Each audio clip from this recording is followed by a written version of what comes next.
All right, what's going on, everybody? Welcome back to another video here on the channel. And today, man, I don't even know really how to introduce this. So it appears that you can pretty much be canceled for anything. I feel like, some people have already been kind of like on the wave of feeling that way to begin with. But what we're about to take a look at seems like one of the dumbest reasons I've ever seen someone get an attempted cancellation, I guess, dropped on them. I mean, we've seen a lot of really stupid reasons, right? We've seen people just overreact to pretty much anything and everything in terms of like what they see on Twitter or whatever, but I don't really even understand exactly how this, even really came to be. So I don't know if you guys know who Natalie Wynn slash ContraPoints is, but essentially she just makes YouTube videos and stuff like that, from what I know at least. And well, she had a quote unquote controversial thing to say that apparently upset some people. So I'm just gonna go ahead and show you the tweet pretty much. I feel like it's not really that bad. The tweet that kind of sparked all this put a content warning on this, but honestly I feel like you guys are not gonna, hopefully at least, be hit that hard by such a statement. But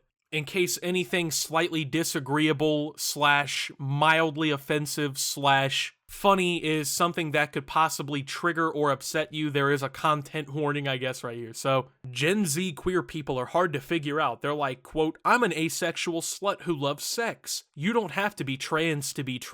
Casual reminder that heterosexuality doesn't make your gayness any less valid." Obviously, this tweet is a joke, okay?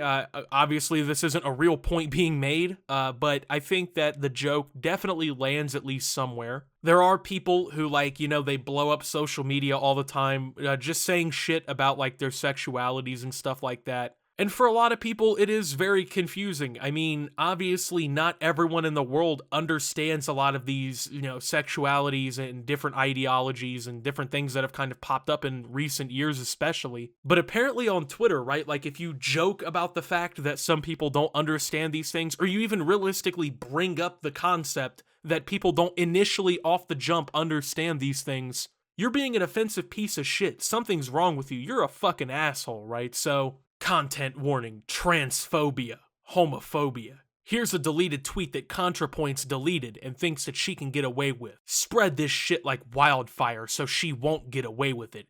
Get this motherfucker off the internet. So thankfully, the bad thought police on Twitter got a hold of this tweet because, I read what Natalie Wynn said and lost my fucking marbles, man. As an ally of the LGBTQ plus community, I could never imagine somebody making a joke about people. I could never imagine somebody maybe being confused by all of these brand new terms that have basically been popping up over the last 10 fucking years.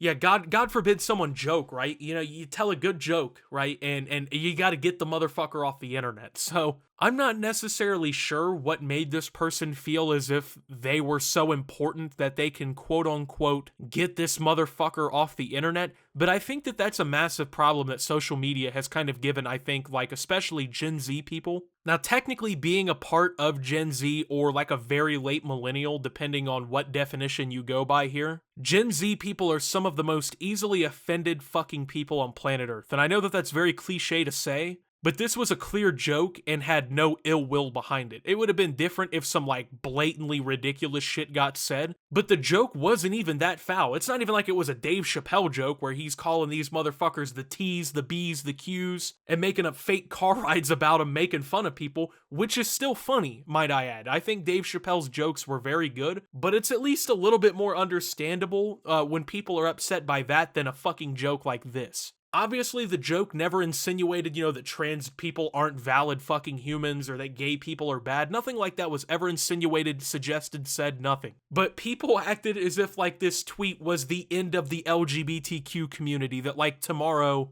the entirety of society would just look at these fucking communities differently. It's insane. And I think, that people in like these kinds of situations, right? People who, they take this stuff this seriously on social media. I don't think they realize that they're actually damaging their communities, damaging the visibility of these communities, and damaging the acceptiveness, I guess, is the best, maybe not real word, I guess, that I can use for this. And let me explain why. So, as someone who uses Twitter, right, like I see a joke like this, and then you see someone freak the fuck out like this, right?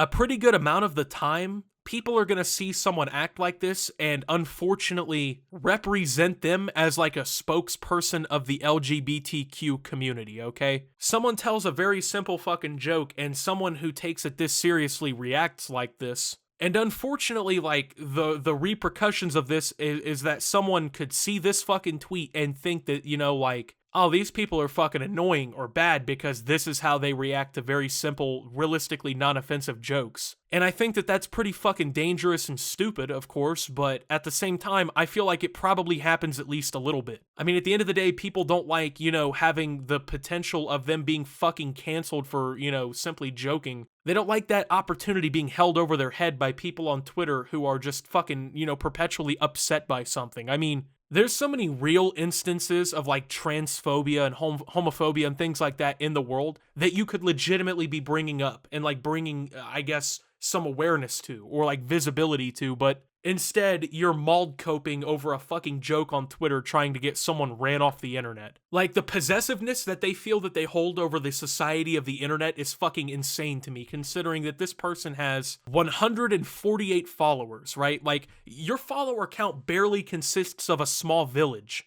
And apparently I'm supposed to listen to you and run someone with 500,000 followers off the internet because they said a funny joke you didn't like. So this all kind of forced Natalie Wynn to make a response to this situation, and I kind of just want to read it and then give my final thoughts on this entire subject. So, oh god. So look, last night, it's true, I admit it, I confess it all, I started discourse. I wasn't trying to, but that's irrelevant now. It's too late to go back. And now, as the discourse starter, I'm feeling pangs of responsibility to at least try to leave things better than I found them. This isn't me defending myself, because first, who fucking gives a shit? Second, the best defense is always to ignore it, and I know that I'm a fucking idiot. Or I should say I'm not a fucking idiot, I can't read, my fault. Third, I don't need to defend myself anyway, because at this point there's nothing you can do to hurt me. Try though you may, you absolute goblins. No, I planted the seed and this is simply my attempt to nurture the crop to harvest. Does that make sense? No. Great. The discourse is about Gen Z queer people online saying things like, quote, I'm a horny asexual who loves to fuck, and, quote, casual reminder that heterosexuality doesn't make your gayness any less valid,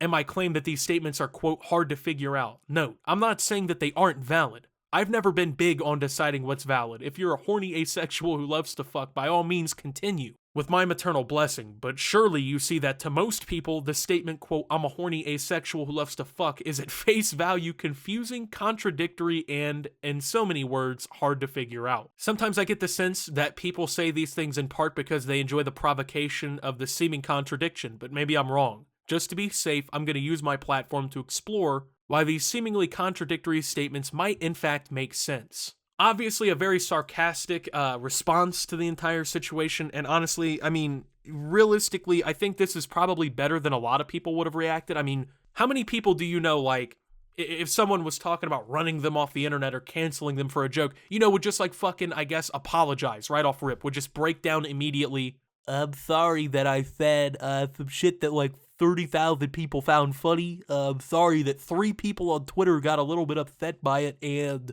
I'm gonna work on it a little bit in the future. Like, no one gives a fuck, right? I mean, maybe I'm wrong. Let me go ahead and pose the question, right?